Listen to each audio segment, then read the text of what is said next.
اعوذ باللہ من الشیطان الرجیم بسم اللہ الرحمن الرحیم اللہم صلی علی سیدنا محمد وعلی آل سیدنا محمد مبارک وسلم۔ اچھا جی، پارہ نمبر 5 میں آگے 9ویں رکوع سے آگے پڑھتے ہیں۔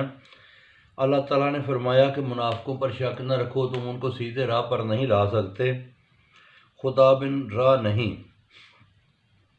یہ لوگ بس اپنی چاہ جانتے ہیں، ان کو ساتھی نہ بناؤ جب تک ہجرت نہ کریں، پھر اگر دغا کریں تو ان کو کڑی سزا دو، ان کو ساتھی نہ بناؤ، مددگار نہ بناؤ۔ وہ تمہارے مخالفین سے مل رہے ہیں اور ان کے دل لڑائی سے خفا ہیں، یعنی کہ جہاد پہ جانے کے لیے بہانے بناتے ہیں۔ اللہ نے ان کو تم سے لڑنے پر روکا۔ کچھ لوگ دنگا فساد اگر کریں تو ان کو پکڑو اور مارو۔ ان کی نشانی یہ ہے کہ ان میں فسق ہوگا، نفاق ہوگا اور وہ فساد کرتے ہوں گے۔ یہ ان کی نشانیاں ہیں۔ آگے بتایا کہ جی مسلمان کا قتل جائز نہیں۔ اگر غلطی ہو گئی، غلطی سے کوئی مارا گیا تو غلام آزاد کرائے، ان کے گھر والوں کو خون بہا دے۔ یہی شرط ہے مسلمان دشمن پر، یہی شرط ہے جس قوم میں عہد تھا یا استطاعت نہیں تو 2 ماہ لگاتار روزے رکھے۔ اللہ جانتا ہے، سمجھتا ہے۔ مسلمان کو ارادتاً اگر کوئی قتل کرے تو وہ پکا دوزخی ہے اور لعنت خدا بندی ہے۔ دوران سفر سلام کا جواب دو، مسلمانی پر شک نہ رکھو۔ دنیا چاہتے ہو لیکن آگے بہت رحمتیں ہیں۔ پہلے یہ خامی تھی، اللہ تبارک و تعالیٰ نے فضل سے بتا دیا، اس کو تمہارے کام کی خبر ہے۔ پیچھے بیٹھنے والوں سے مجاہدین افضل ہیں اور اونچے درجے پر ہیں۔ اللہ تعالیٰ بخشنے والا مہربان ہے۔ جو قصداً دب کر رہتے ہیں، کافروں سے الگ وطن نہیں ڈھونڈتے، وہ دوزخی ہیں۔ بے بسوں کو اللہ معاف کرنے والا ہے۔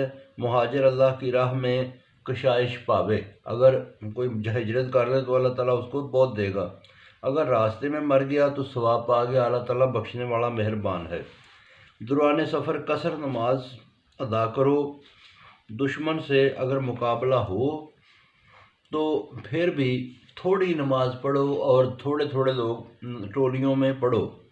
ہتھیار لگا کر نماز پڑھو۔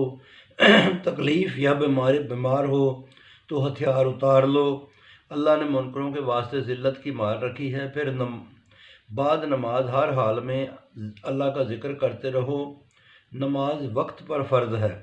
کافروں کے پیچھے جانے میں ہمت نہ ہارو، تمہاری طرح وہ بھی بے آرام ہوتے ہیں، ان کو کوئی امید نہیں۔ اللہ جانتا ہے، بخشنے والا ہے، مہربان ہے۔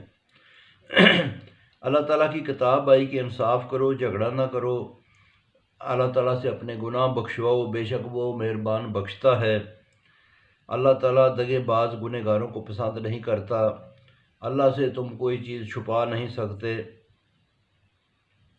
چاہے آپ کا وہ ناپسندیدہ عمل ہو یا اچھا عمل ہو، وہ سب جانتا ہے۔ دنیا میں جو ہو گیا ہو گیا، آخر میں کون چھڑوائے گا؟ جو استغفار کرے تو خدا مہربان ہے۔ اللہ انسان اپنا ہی برا کرتا ہے گناہ کما کر۔ اگر وہ کسی پہ الزام لگائے تو یہ گناہ کبیرہ ہے۔